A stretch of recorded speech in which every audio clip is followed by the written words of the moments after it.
The drama surrounding this fight didn't begin with the opening bell. It had been simmering long before the fighters ever stepped into the ring. On one side stood Terence Crawford, the undefeated WBO welterweight champion, a man widely regarded as one of the most complete fighters of his generation. On the other stood José Benavidez Jr, a challenger with something to prove, carrying not only his ambition, but the weight of expectations, resilience, and a long road back into the spotlight. When the bell finally rang, there was no immediate explosion, only tension, the kind that tightens the air in an arena and forces every eye to narrow in anticipation. Crawford entered with a calm intensity, his expression unreadable, his body language composed, almost surgical.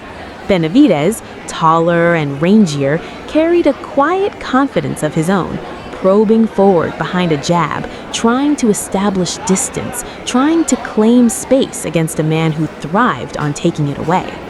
From the very first exchanges, it became clear this wasn't going to be a reckless firefight. This was a battle of minds as much as fists. Benavidez flicked his jab out, measuring, testing, looking for openings. Crawford, ever the tactician, began shifting, orthodox to southpaw, subtle at first, then more pronounced. It wasn't just a stylistic choice, it was a message. He was here to control everything, the angles, the rhythm, the pace.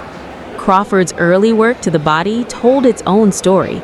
Each shot wasn't just meant to score, it was an investment, a quiet, methodical breaking down of resistance. Benavidez had moments, snapping a jab, sneaking in a right hand near the belt line, but even those flashes felt like temporary sparks in a slowly tightening storm. Crawford absorbed, adjusted, and responded, not with panic, but with calculation.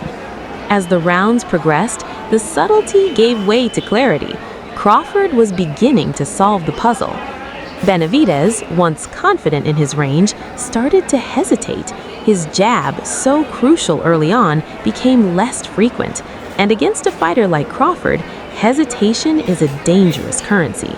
Every pause was an invitation, every moment of stillness an opening. Crawford stepped in, doubled his shots, mixed levels with precision, head, body, head again, never allowing his opponent to settle. There was a moment in the middle rounds where the fight seemed to hang in balance.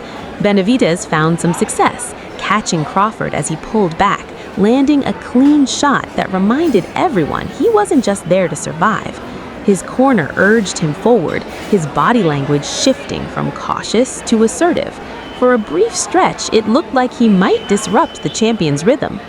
But Crawford doesn't just fight opponents, he studies them in real time. What followed was less a response and more a takeover. Crawford's footwork became sharper, almost effortless.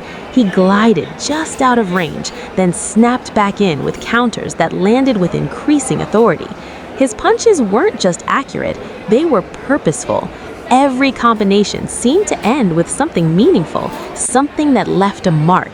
The body shots began to accumulate, the head snaps followed, and slowly, almost imperceptibly, Benavidez began to wear it.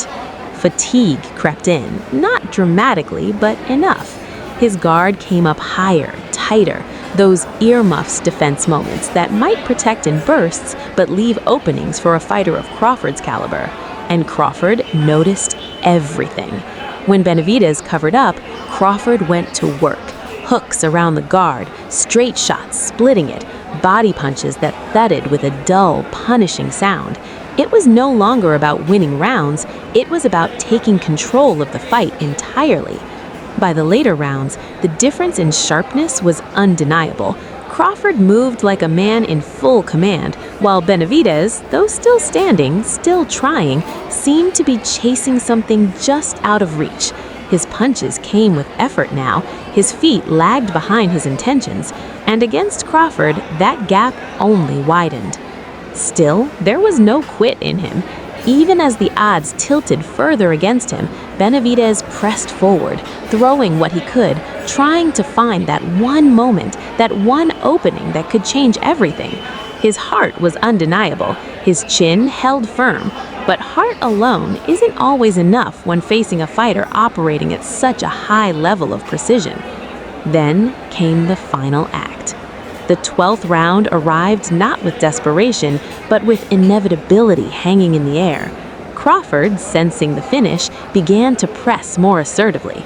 The crowd felt it. The energy shifted. Every movement carried weight. Every exchange felt like it could be the last. Benavidez, backed towards the ropes, tried to hold his ground, but Crawford was no longer just controlling, he was hunting. The punch, when it came, was sudden and decisive, a clean, crushing shot that cut through everything: guard, resistance, hope. Benavidez went down, the impact echoing through the arena. It wasn't just a knockdown, it was the culmination of everything that had come before. The bodywork, the adjustments, the pressure, it all led to this moment. He rose, because fighters like him always do, but the referee had seen enough. At 2 minutes and 42 seconds of the final round, it was over. Crawford stood victorious, still undefeated, still the WBO welterweight champion. But more than that, he had once again demonstrated why he's considered among the very best in the world. This wasn't just a win, it was a statement, a performance that showcased not just skill, but intelligence, patience, and an unshakable ability to adapt and dominate.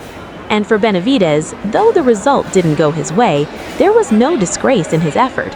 He showed resilience, moments of brilliance, and the kind of toughness that earns respect, even in defeat.